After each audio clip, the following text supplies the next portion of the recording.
Yeah, Peter. I'd pick this up and say that really we need to go back to the review of regulation for digital broadcasting that was put forward partly through the Ministry of Economic Development and partly through the Ministry for Culture and Heritage back in 2008.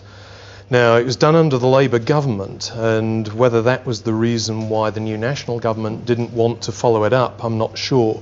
Certainly it was hugely advantageous to Sky to dispense with a very, very serious discussion about, for example, the balance between the pay TV sector and the free-to-air sector. I think the government threw the baby out with the bathwater in getting rid of that review, because it would have gone back to first principles and said, well, look, we're not dealing with traditional broadcasting, we've got a multimedia environment to deal with.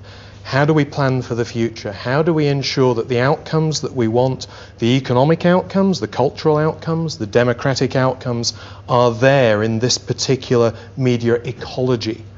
And for reasons that I don't fully understand, the government decided that that was too difficult and it canned the whole thing. I think that was incredibly premature.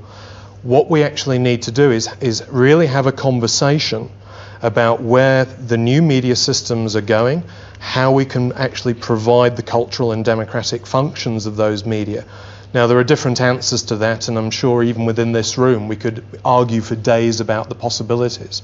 But a government whose current policy is simply to stick its fingers in its ears and go la la la la la, I don't think is acceptable. It's an abrogation of political responsibility of the first magnitude, and I'm really quite worried about this. Now, to be fair to governments, and this is a really quite important point, I think people have an overly optimistic idea about what governments can achieve. The nature of broadcasting policy is that it's always shaped in a crucible around the cabinet table with tensions between different ministries, notably between Treasury, Economic Development and Ministry for Culture and Heritage. And the dynamics of those wheelings and dealings and the shaping of different agendas currently produces outcomes that are often rather half-baked. I mean, the TVNZ Charter was a classic example. Yes, do some public service. Oh, but don't forget the commercial functions. And of course, once that was put together, we know it didn't fully deliver what we expected. Very similar debates happened around 6 and 7. The Labour government found a way to fund it. Jonathan Coleman, the Minister of Broadcasting, by all accounts, was actually in the end in favour of keeping TVNZ7. But again, the politics around the cabinet table meant that the budget was fixed and there was no room to manoeuvre. And the result is that, you know, we've got a government saying, well, that would have been nice to have as it sailed down the river. And I think that's a terrible shame. So this isn't just about party politics. It's not about left, it's not about right. It's about understanding some of the dysfunctional processes of policy making. And I think we need to rise above that as a community. And I'm talking about the academic community, the people in industry, the politicians, the public. There needs to be a way to get together and actually have a talk about this. I think this forum is one of the reasons that I'm here tonight. You know, that sort of conversation can happen. We tried it also at my own institution at Victoria, but it needs to happen on a broader scale. We don't just have to settle for what the market will provide. There are interesting alternatives. You know, John Barnett's come up with one quite recently and talks with Radio New Zealand. I think we need to explore these opportunities, but there needs to be a space to do that, and the government has to be on board, because at the end of the day, they've got to be part of it. Well, you see, that's the idea that I might argue. I might say, just do it. We're out there making media already. We're certainly working at empowering the community to learn to make its own media. People are making their own media and publishing it online. It's actually happening, and policy will follow the public rather than the other way around. I think governments catch up later. I think the events are already happening and they're cooking and they're out there. And the fact that it hasn't been organised under a policy is a terrible failure, I agree with you. But but just doing it is actually the best solution. Okay. There's a counter argument. I am actually sympathetic to what you're saying, but first of all, you can't do this on a large basis. So you can't do this on a big scale without some kind of government buy-in, partly because of the need for public funding to overcome market failures in the broadcasting ecology. And the other issues I'd point to here are the complexities of bringing different institutions together and coordinating a response so that you actually have the public interventions in the media ecology at the points where you need it. If we all do this piecemeal as bloggers or as small-scale broadcasters, it fragments into something that doesn't quite become a souffle. You need a recipe. You need people to come to the kitchen and make it happen. But if you wait around long enough for the perfect solution, there won't be anybody around. Okay. It doesn't work like that. You know, you've really actually got to put your hand up and say, this is what we're going to do. Okay. Here's a solution. And the government's response to funding is in inverse proportion to the amount of money that you ask for. So, or direct proportion. Because the less you ask for, the more likely they are to say yes. Absolutely. I think it's important to make the point that public broadcasting policy is not just about government funding. Public broadcasting is anything that occurs as a consequence of policy. So you're talking about the contestable funding that has let the outrageous fortune and Shortland Street be made, which has had a huge impact on the culture. Schedule 7 of the Broadcasting Act, which lets the student station survive, the iwi licences, Maori television. So we're not talking about one size fits all. You know, we're talking about a variety of policies.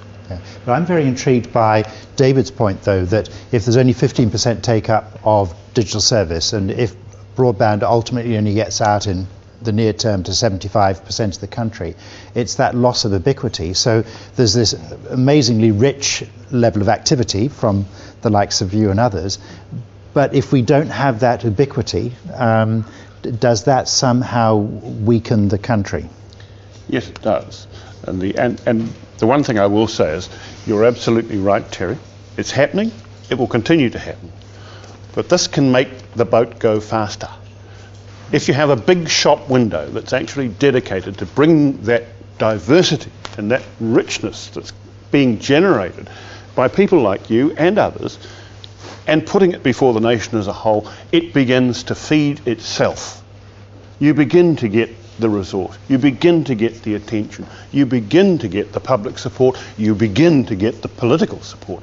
We've just got to get on with it. And I think the most horrific thing is if we can't unite behind a single-minded proposition to make change now. And I back John's initiative 100%. We've got to get to a situation where the last public broadcasting service that exists, that is Crown-funded, starts thinking of itself as something more than the wireless.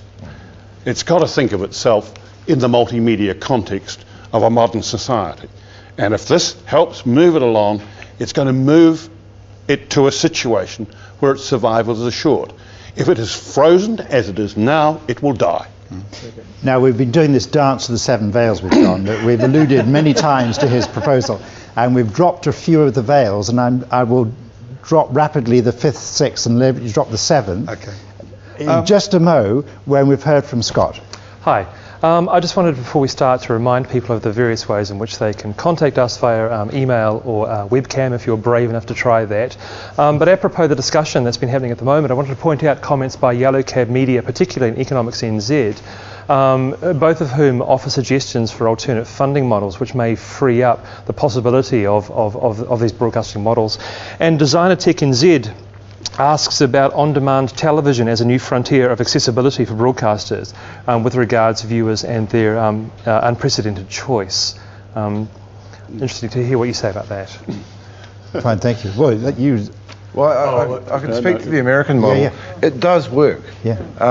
I think the problem here is that we don't have the scale, but it is because it takes a lot of people chipping in a little to make something like NPR work. But it is worth noting that in the last 10 years in the US, there has been an explosion in talk radio and community radio. Things like PRX, Public Radio Exchange, which is an extraordinary project. There's a very little bit of public funding in there. Most of it's charitable and subscriber. It works there. I don't know whether it works here because there are just not enough of us. How does Public Radio Exchange work? It basically is a central repository for non-commercial broadcast programming.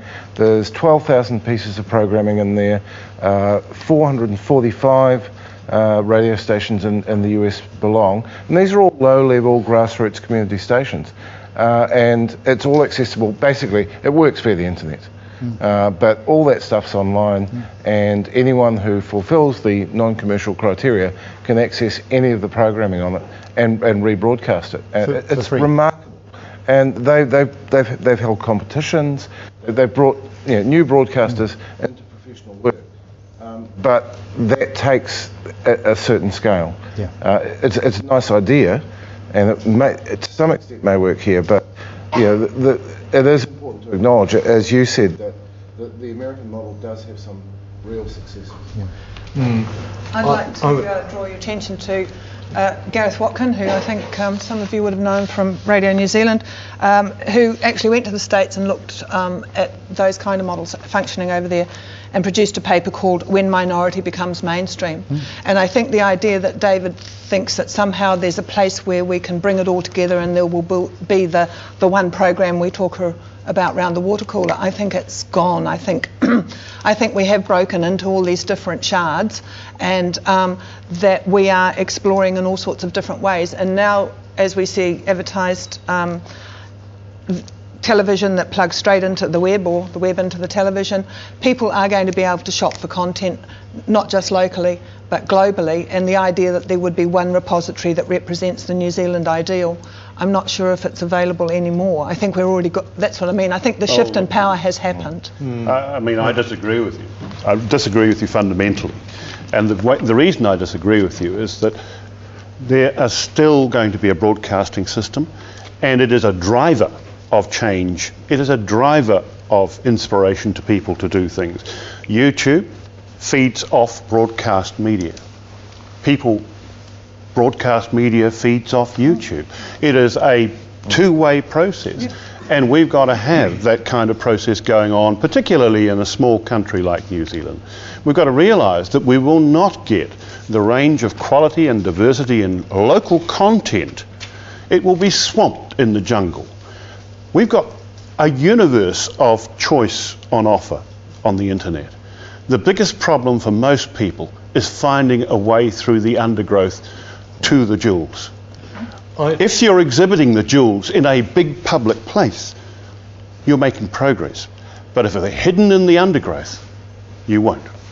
Can I actually explain? You should. Yeah. And we'll come back to Peter. All right. You've been very patient. That's quite all right. It's your great moment. Thank you.